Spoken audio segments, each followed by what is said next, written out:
4월 4일 금요일 생명의 삶 묵상. 완전하신 나의 의의 길로 날 인도하소서. 행하신 모든 주님의 영광 다 경배합니다. 완전하신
주님 홀로 영광 받으소서.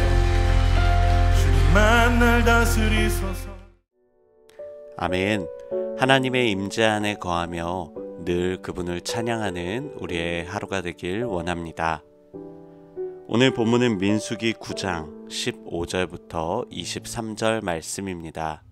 성막을 세운 날에 구름이 성막 곧 증거의 성막을 덮었고 저녁이 되면 성막 위에 불 모양 같은 것이 나타나서 아침까지 이르렀으되 항상 그러하여 낮에는 구름이 그것을 덮었고 밤이면 불 모양이 있었는데 구름이 성막에서 떠오르는 때에는 이스라엘 자손이 곧 행진하였고 구름이 머무는 곳에 이스라엘 자손이 진을 쳤으니 이스라엘 자손이 여호와의 명령을 따라 행진하였고 여호와의 명령을 따라 진을 쳤으며 구름이 성막 위에 머무는 동안에는 그들이 진영에 머물렀고 구름이 성막 위에 머무는 날이 오랠 때에는 이스라엘 자손이 여호와의 명령을 지켜 행진하지 아니하였으며 혹시 구름이 성막 위에 머무는 날이 적을 때에도 그들이 다만 여호와의 명령을 따라 진영에 머물고 여호와의 명령을 따라 행진하였으며 혹시 구름이 저녁부터 아침까지 있다가 아침에 그 구름이 떠오를 때에는 그들이 행진하였고 구름이 밤낮 있다가 떠오르면 곧 행진하였으며 이틀이든지 한 달이든지 1년이든지 구름이 성막 위에 머물러 있을 동안에는 이스라엘 자손이 진영에 머물고 행진하지 아니하다가 떠오르면 행진하였으니 곧 그들이 여호와의 명령을 따라 진을 치며 여호와의 명령을 따라 행진하고 또 모세를 통하여 이르신 여호와의 명령을 따라 여호와의 직임을 지켰더라.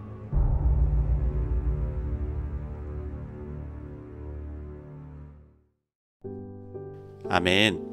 오늘은 하나님의 인도하심을 따르는 삶을 주제로 함께 말씀을 나누겠습니다.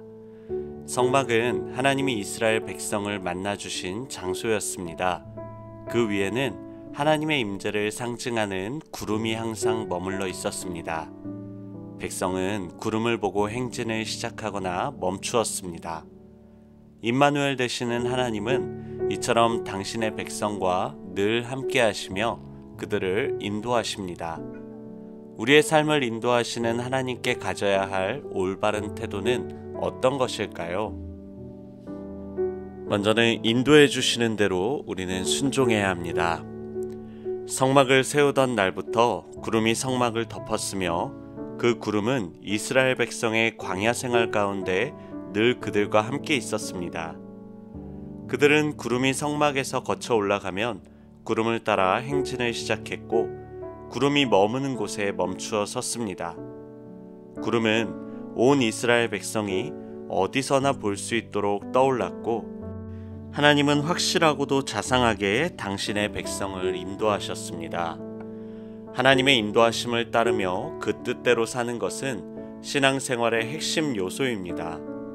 사도 요한은 하나님 백성의 정체성을 어린 양이 어디로 인도하든지 따라가는 자들이라고 했습니다. 그렇다면 성막도 구름도 없는 우리의 신앙 여정에서 우리는 어떻게 하나님의 인도함을 받을 수 있을까요? 하나님은 당신의 백성에게 성령을 보내셔서 우리의 인생을 인도하고 계십니다. 우리가 말씀을 읽을 때 성령은 하나님의 뜻을 깨닫게 하십니다. 우리가 기도할 때 가야 할 길을 보여주십니다.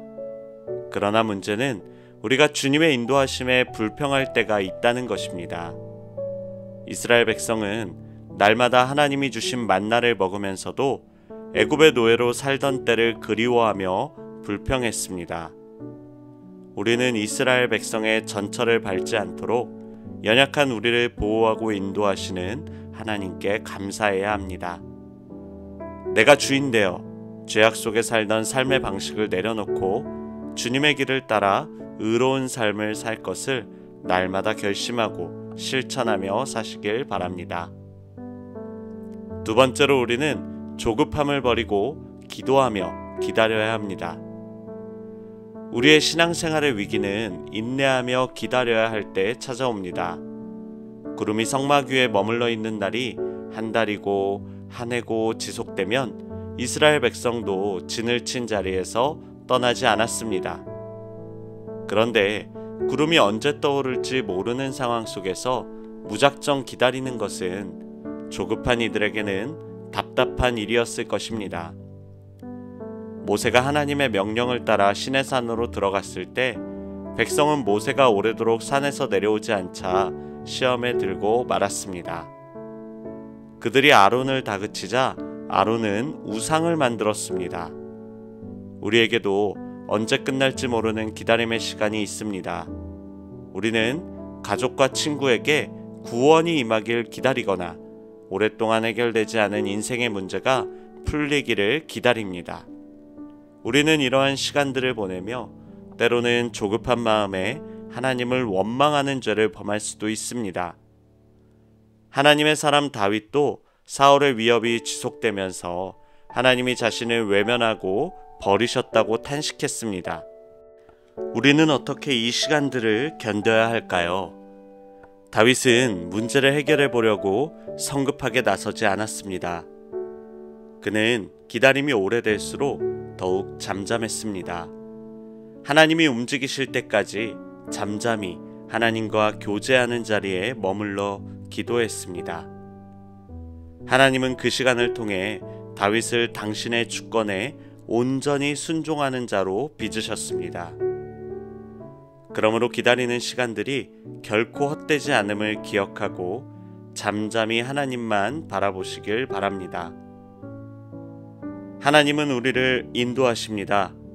그러니 하나님이 가라 하실 때 가고 멈추라 하실 때 멈추어야 합니다. 하나님이 멈추라 하신 기간에 인내하며 기다리는 것이 쉽지만은 않습니다. 하지만 하나님의 사람들은 누구나 기다림의 시간을 보냅니다. 그러므로 기다림의 시간을 말씀과 기도로 하나님과 더욱 친밀한 교제를 나누며 인내를 단련하는 시간이 되길 원합니다. 아멘.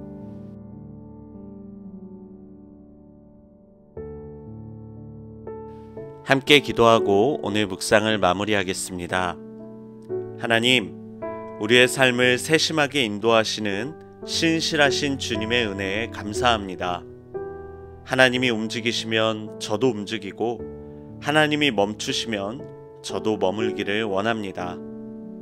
기다리는 시간, 하나님과 교제에 집중하는 우리가 되게 하여 주시고 하나님께 시선을 고정하는 믿음의 눈을 주셔서 하나님의 일하심을 따를 수 있는 인내와 순종의 마음을 허락하여 주십시오.